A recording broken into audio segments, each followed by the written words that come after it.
Hello বন্ধুরা, অভিজ্ঞান education YouTube চ্যানেলে তোমাদের প্রত্যেককে স্বাগত জানাই। বন্ধুরা, আজকে আবারও একটি নতুন ভিডিও নিয়ে হাজির হলাম। তোমরা যারা প্রাইমারি টিচার রিক্রুটমেন্ট ২০২৫-এ অংশগ্রহণ করতে চলেছ, তোমাদের জন্য আজকের ভিডিওটা ভীষণভাবে গুরুত্বপূর্ণ হতে চলেছে। আজকের ভিডিওতে আমি তোমাদের সাথে যে বিষয়টা নিয়ে আলোচনা করব, সেটা হচ্ছে এক্সট্রা কারিকুলাম অ্যাক্টিভিটি। তো এই এক্সট্রা কারিকুলাম অ্যাক্টিভিটির জন্য তোমাদের যে ইন্টারভিউয়ের পরে প্যানেল প্রকাশ হয়, এটাতে সর্বোচ্চ কিন্তু ৫ নাম্বার রয়েছে। তো এক্সট্রা কারিকুলাম অ্যাক্টিভিটির নাম্বার কে কত পাবে, সেই বিষয়টা আজকে আমি তোমাদেরকে বুঝিয়ে বলব। তো এই এক্সট্রা কারিকুলাম অ্যাক্টিভিটিটা মোস্ট ইম্পর্টেন্ট তোমরা যারা ইন্টারভিউ দেবে, কারণ এখানে ৫ নাম্বার রয়েছে। ইন্টারভিউতে ১ নাম্বারের জন্য কিন্তু অনেক কিছু হয়ে যেতে পারে। তোমার সিলেকশনটাই নির্ভর করতে পারে ওই ১ নাম্বারের উপরে। তাহলে দেখো, আজকের ভিডিওতে আমরা প্রাইমারিতে যে এক্সট্রা কারিকুলাম অ্যাক্টিভিটি কী অ্যাক্টিভিটি রয়েছে, সেই অ্যাক্টিভিটিগুলো আমরা জানবো এবং কত করে রয়েছে, প্রত্যেক অ্যাক্টিভিটি পিছু কত নাম্বার করে তোমরা পাবে, সেই বিষয়টাও তোমাদের আমি জানাবো। আজকের ভিডিওতে সেই সাথে তোমরা জানতে পারবে এই অ্যাক্টিভিটিগুলোর জন্য কী ধরনের তোমাদের সার্টিফিকেট প্রয়োজন, কোন লেভেলের সার্টিফিকেট প্রয়োজন তোমরা জানতে পারবে, এবং সেই সাথে জানতে পারবে সে ম্যাক্সিমাম একজন ক্যান্ডিডেট ম্যাক্সিমাম কত নাম্বার পেতে পারে এক্সট্রা কারিকুলাম অ্যাক্টিভিটির জন্য, সেটাও তোমাদের আমি ক্লিয়ার করে দেব। সেই সাথে তুমি এক্সট্রা কারিকুলামের জন্য কত নাম্বার পেতে চলেছো, এই বিষয়টাও পরিষ্কার হয়ে যাবে। এবং সর্বোপরি তুমি জানতে পারবে, বহুজনের যেটা জিজ্ঞাসিত প্রশ্ন, যে কম্পিউটার কোর্স করা থাকলে এই এক্সট্রা কারিকুলাম অ্যাক্টিভিটির জন্য নাম্বার কি পাওয়া যায়? অর্থাৎ এক্সট্রা কারিকুলাম অ্যাক্টিভিটির মধ্যে কম্পিউটার কোর্সটা কি রয়েছে? তোমার ৬ মাস বা ১ বছরের কোর্স করা থাকলে তুমি কত নাম্বার পাবে? এই প্রশ্নের উত্তর আমি তোমাদেরকে দেব। কাজেই ভিডিওটা মোস্ট ইম্পোর্টেন্ট হতে চলেছে। তোমরা যারা প্রাইমারিতে ইন্টারভিউ দিতে চলেছ, তোমরা ভিডিওটা ১ম থেকে শেষ অবধি দেখো। সমস্ত প্রশ্নের উত্তর তোমরা পেয়ে যাবে। নমস্কার, আমি হচ্ছি Joydev sir, assistant teacher under the government of West Bengal. আমি নিজে টেট ২০১৭ থেকে আমি প্রাইমারিতে সিলেকশন পেয়েছি। আমি টেট ২০১৭, ২০২২ এবং ২০২৩ও টেট কোয়ালিফাইড। কাজেই এই বিষয়গুলো আমার কিন্তু স্পষ্ট ধারণা রয়েছে। তোমরা এই বিষয়ে সঠিক তথ্য আমার কাছে পেয়ে যাবে। তো দেখো, প্রাইমারিতে এক্সট্রা কারিকুলাম কী রয়েছে? কী ধরনের এক্সট্রা কারিকুলাম রয়েছে? এক্সট্রা কারিকুলাম কিন্তু প্রাইমারিতে মোট ৫ রকমের রয়েছে। ক রকমের রয়েছে বললাম? ৫ রকমের। কী এক্সট্রা কারিকুলামগুলো রয়েছে চলো দেখে নিই। অন স্ক্রিন তোমরা দেখতে পাচ্ছ, এইটা হচ্ছে গত বছরের নিয়োগ নোটিশ, অর্থাৎ ২০২৪ সালে যে নিয়োগটা হলো ২০২২ রিক্রুটমেন্ট, সেইখানে দেখো এই নোটিশটা প্রকাশিত হয়েছিল এবং এখানে রয়েছে এক্সট্রা কারিকুলাম অ্যাক্টিভিটি। সেই অ্যাক্টিভিটি বাবদ যেমনটা বললাম তোমাদের ৫ নাম্বার রয়েছে।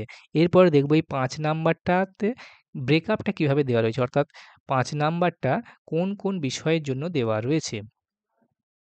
দেখো, এক্সট্রা কারিকুলাম অ্যাক্টিভিটি, এখানে দেখো ৫টা এক্সট্রা কারিকুলাম অ্যাক্টিভিটি রয়েছে। প্রথমত রয়েছে গেমস অ্যান্ড স্পোর্টস, তার জন্য ১ নাম্বার রয়েছে।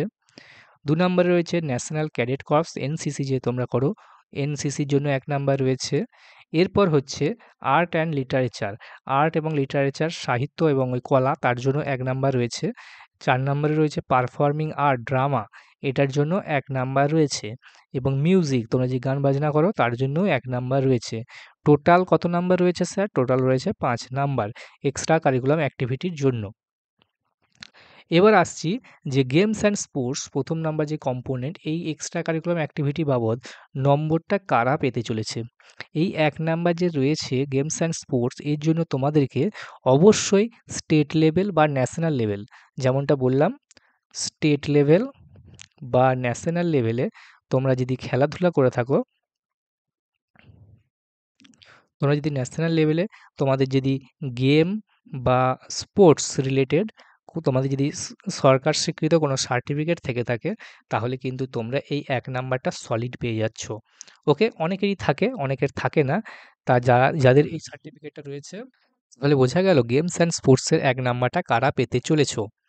এর পরের যে কম্পোনেন্ট, সেটা হচ্ছে এনসিসি। এনসিসি ২ নম্বরে রয়েছে দেখো এনসিসি ন্যাশনাল ক্যাডেট কর্পস। তোমরা যে কলেজে পড়াকালীন যে গ্র্যাজুয়েশন করার সময় যে এনসিসি করে থাকো এটা হচ্ছে সেই এনসিসি। এটার জন্য ১ নাম্বার রয়েছে। তো এনসিসির বিভিন্ন রকম সার্টিফিকেট হয় এ, বি, সি। তো মিনিমাম যেটা এনসিসির সেই এনসিসির সার্টিফিকেট থাকলেও তোমরা কিন্তু এই ১ নাম্বারটা সলিড পেয়ে যাচ্ছ। তোমার যদি বি বা সি লেভেলেও থাকে তাহলেও কিন্তু তোমরা এই নাম্বারটা পেয়ে যাবে। ওকে? ৩ নম্বরে রয়েছে আর্ট অ্যান্ড লিটারেচার। ৩ নম্বরে রয়েছে আর্ট অ্যান্ড লিটারেচার। তো এই আর্ট অ্যান্ড লিটারেচারের জন্য দেখতে পাচ্ছ ১ নাম্বার রয়েছে। অবশ্যই তোমাদেরকে আর্টের যদি সার্টিফিকেট থেকে থাকে এবং সেটা অবশ্যই স্টেট বা ন্যাশনাল লেভেলে তোমরা পার্টিসিপেশনের জন্য তোমরা যদি পেয়ে থাকো, তাহলে কিন্তু তোমরা এই ১ নাম্বারটা পেয়ে যাবে। একইভাবে লিটারেচারের ক্ষেত্রেও এটা প্রযোজ্য। তবে লিটারেচারটা খুব কম জনেরই থেকে থাকে। বেশিরভাগ ক্ষেত্রে আর্টটাই থেকে থাকে যাদের থাকে। ওকে? তোমাদের যদি লিটারেচার থাকে অবশ্যই ১ নাম্বার পাবে। ৪ নম্বরে যেটা রয়েছে সেটা হচ্ছে পারফর্মিং আর্ট। পারফর্মিং আর্ট মানে যেই আর্টগুলোকে পারফর্ম করতে হয় যেমন ড্রামা, নাটক। তোমরা যে নাটকগুলো করো ড্রামা সেটাতে ১ নাম্বার রয়েছে। অনেকেই এই ব্যাপারগুলো দেখবে তোমরা মক পার্লামেন্ট করে থাকো। হ্যাঁ? মক পার্লামেন্ট কেউ যদি স্টেট লেভেলে করে থাকে বা ন্যাশনাল লেভেলে করে থাকে তাহলে সে কিন্তু এই নাম্বারটা সলিড পেয়ে যাবে। ওকে? ১ নাম্বার। এখানে ১ নাম্বার কিন্তু অবশ্যই গুরুত্বপূর্ণ। কারণ তোমরা দেখবে যে ১ নাম্বারের জন্য দেখবে তোমার আগে কিন্তু মোটামুটি এই ১ নাম্বার তুমি পিছিয়ে থাকলে দেখবে তোমার আগে প্রায় ৫০০ জন ক্যান্ডিডেট বেরিয়ে গেছে। হ্যাঁ? তোমাদের এই প্যানেলেতে। প্রাইমারি যে প্যানেল হবে সেই প্যানেলে। আমি নিজেও দেখেছিলাম যে ১ নাম্বারটা প্যানেলের ক্ষেত্রে ভীষণ গুরুত্বপূর্ণ। ১ নাম্বার কেন হাফ নম্বরটাও অনেক ইম্পোর্টেন্ট। ওকে? কাজেই যদি এই ধরনের সার্টিফিকেট থেকে থাকে তোমরা কিন্তু অনেকটাই অ্যাডভান্টেজ পেয়ে যাবে। ৫ নম্বরে রয়েছে মিউজিক। মিউজিকের জন্য ১ নাম্বার রয়েছে। এই মিউজিকেও তোমরা যদি আ স্টেট লেভেলে বা ন্যাশনাল লেভেলে কোনো পার্টিসিপেশন এ তোমরা যদি অংশগ্রহণ করে থাকো কম্পিটিশনেতে, স্টেট বা ন্যাশনাল লেভেলে তোমরা যদি কোনো কম্পিটিশনে অংশগ্রহণ করে থাকো, এই ১ নাম্বারটা কিন্তু তোমরা পেয়ে যাবে। ওকে? তাহলে টোটাল ৫ নাম্বারটা কিভাবে আসছে বুঝতে পারছো? এর পরের যেটা একটা গুরুত্বপূর্ণ প্রশ্ন যে একজন ক্যান্ডিডেটের যদি একাধিক থাকে তাহলে সে কত নাম্বার পাবে? মনে করো একজন ক্যান্ডিডেট সে রাজ্য স্তরে খেলেছিল, সে ১ নাম্বার তো পাচ্ছেই। আবার তার ধরো এনসিসিও করা আছে, সে আরও ১ নাম্বার তাহলে পাবে। তাহলে সেই ক্যান্ডিডেট ১ আর ১ এ ২ নাম্বার কিন্তু পেয়ে যাবে। একইভাবে মনে করো কথাকে বলছি এটা কিন্তু সম্ভব নয়। কারণ একজন ক্যান্ডিডেট মনে করো ৫ টাই রয়েছে। তার গেমস অ্যান্ড স্পোর্টসেও সার্টিফিকেট রয়েছে, সে ১ নাম্বার পাচ্ছে।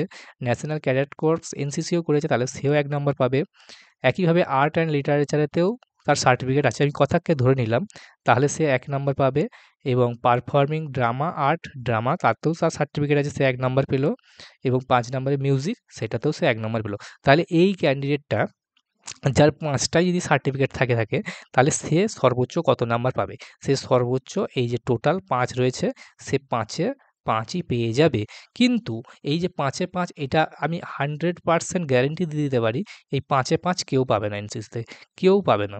কারণ ম্যাক্সিমামের ক্ষেত্রে ১ নাম্বার যেটা থাকে এনসিসি থাকে, আরও ১ নাম্বার পায় যেটা তারা আর্টে থাকে, কেউ গেমস অ্যান্ড স্পোর্টসেও পায়। তবে বেশিরভাগ ক্ষেত্রে আমি দেখেছি যেটা ওই উম হয়তো ১০০ জনার মধ্যে হয়তো ১ জন কি ২ জন যারা ১০০ জনের মধ্যে ১ জন কি ২ জন যারা হচ্ছে এক্সট্রা কারিকুলাম থাকে এবং হয়তো ১,০০০ জন ক্যান্ডিডেটের মধ্যে হয়তো ১ জনকে পাওয়া যায় যে এক্সট্রা কারিকুলামের জন্য ২ নাম্বার পেয়েছে।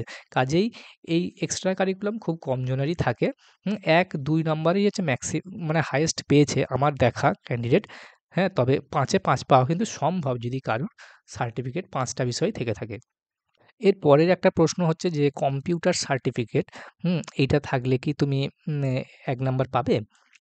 যেমনটা বললাম কম্পিউটার সার্টিফিকেট সেটা থাকলে কি ১ নাম্বার পাওয়া যাবে কি না? দেখো এইখানেতে যে আইটেমগুলো বলে রেখেছে, হ্যাঁ, অ্যাক্টিভিটিগুলোর কথা কোথাও কিন্তু বলা নেই যে কম্পিউটার ট্রেনিং বা কম্পিউটার সার্টিফিকেট সেই ধরনের কোনো বিষয় কিন্তু বলা নেই। তাহলে বুঝতে পারছো এটা পরিষ্কার যে কম্পিউটার সার্টিফিকেট সেটা তোমার ৬ মাসেরই হোক বা ১ বছরেরই হোক, সেটা যাই থাকুক না কেন সেটাকে এক্সট্রা কারিকুলাম অ্যাক্টিভিটি হিসাবে কিন্তু ধরা হবে না। কাজেই কম্পিউটার সার্টিফিকেট থাকলে তুমি কিন্তু এক্সট্রা কারিকুলাম বাবদ এক্সট্রা কোনো নাম্বার পাচ্ছ না। আশা করি বিষয়টা বোঝাতে পেরেছি। তা তোমাদের কি মতামত? কম্পিউটারকে এক্সট্রা কারিকুলামের মধ্যে অন্তর্ভুক্ত করা উচিত কি না? এই বিষয়ে তোমরা আমাকে কমেন্ট করে জানাতে পারো। তো দেখা হচ্ছে পরের ভিডিওতে। ততক্ষণ পর্যন্ত ভালো থাকবে। ধন্যবাদ।